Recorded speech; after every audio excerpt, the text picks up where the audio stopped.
Hi, my name is Rebecca Newman, and I'm the Reference and Instruction Librarian here at the University of Charleston. Today I'm going to cover the many concepts associated with plagiarism, what it is, how to avoid it, things of this nature. It's important to warn you that instances of plagiarism are not taken lightly at this institution. If you are caught plagiarizing, you must know that it is possible that you will receive an F for the assignment. You can receive an FX in the class. This tells everybody who views your transcripts that you failed because you cheated. Or if it's an egregious instance, or if it's the second time it's happened, you may be asked to leave the institution.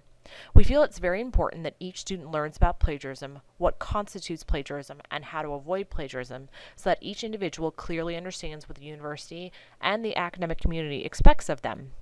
We never want any student caught in a situation where they unknowingly plagiarize, so I'm going to cover this subject in quite a bit of detail today. So let's start with a basic question, and that question is it acceptable to use another author's ideas or thoughts in your own work? It absolutely is. This is how we move forward. Most of the technology you enjoy today, the advanced medical care you receive, most of this happens because one individual looked at the work of another and then took the next step forward. But it is so important to note that it is never okay to plagiarize somebody else's work. So what is plagiarism, you may ask? Here are a few definitions of plagiarism I grabbed from a couple of dictionaries. The last one is my favorite because you'll notice this mentions art, music, and more. Basically, plagiarism is trying to pass off any work, written work, a painting, a piece of music, as your own when it is actually not. Here are some instances of plagiarism you may be familiar with. So, having someone write a paper for you. It's important to note that it does not matter whether or not you paid them for the paper. If you ask somebody to write a paper for you, paid or not, this is an act of plagiarism. Turning in someone else's paper with your name on it, even with their permission. So let's say it's late at night and you tell your roommate, I have a paper due tomorrow, I haven't finished it, I don't know what I'm going to do, and your roommate says, no problem, here's my paper, just put your own name on it. Even with your roommate's permission, this is still an act of plagiarism. And then clearly copying and pasting pieces of a web page or a book and inserting them into your own paper without giving credit to the original creator is also plagiarism. Here are a few examples that you may not be familiar with. Some people are not aware of this. Failing to provide a citation for a piece of artwork or a photograph or a piece of music that does not belong to you. Many of you like to insert pictures into your essays, which is great. It adds something to the essay. It adds flavor to the essay. But you have to know that you have to cite it because it still does not belong to you. You can plagiarize yourself. So turning in a paper from one class that you did for another is considered plagiarism unless you have your professor's permission. So sometimes you'll tell your professor, I worked on this paper in a previous class, I'd like to do a little more research on it, I'd like to add a lot more, is that okay?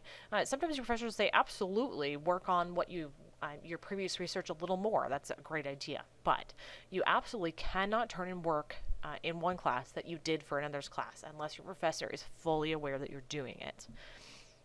Failing to cite your lecture notes from class is a form of plagiarism. Failing to cite something in the public domain is plagiarism. So we all know this word, public domain. Government documents are in the public domain. There's a lot of pictures that are in the public domain. Basically, if something's in the public domain, the creator has given you permission to use it. But even when they've given you permission, you still have to cite them.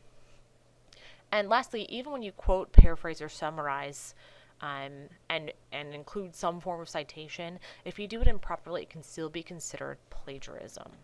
So some of you may be thinking now, well, how on earth do I know if I'm paraphrasing, summarizing, or quoting appropriately, since I can, get into a bit of hot water for doing this incorrectly? We're going to cover that shortly, and then I'm going to suggest a few places and individuals who can help you if you're still not clear at the end of the lecture. So since we are covering plagiarism and citation, you might wonder if there are things you do not have to cite. There are things you don't have to cite. You do not have to cite your own work provided you do not use it for another class. You also don't have to cite common knowledge. So the president's birthday is considered common knowledge. A lot of proverbs are considered common knowledge, like don't count your chickens before they hatch. They're considered a form of common knowledge, but common knowledge can be really tricky. It used to be that if you could find it in three or more places and the resources you found it in were not at all related to each other, they weren't written by the same person, that sort of thing, that it was then considered common knowledge. But the internet has kind of destroyed this rule. So common knowledge is really very, very tricky. So stop and ask yourself, did I come up with this, or did I read about it or hear about it someplace else? Do I remember where I read it? Do I remember where I heard about it? And most importantly, if you have any doubt, just cite it. I've never heard a professor say you cite too much. So if you have any doubt, if you're thinking, I have no idea, should I cite this? If you ask yourself at all, should I cite this? Then just cite it.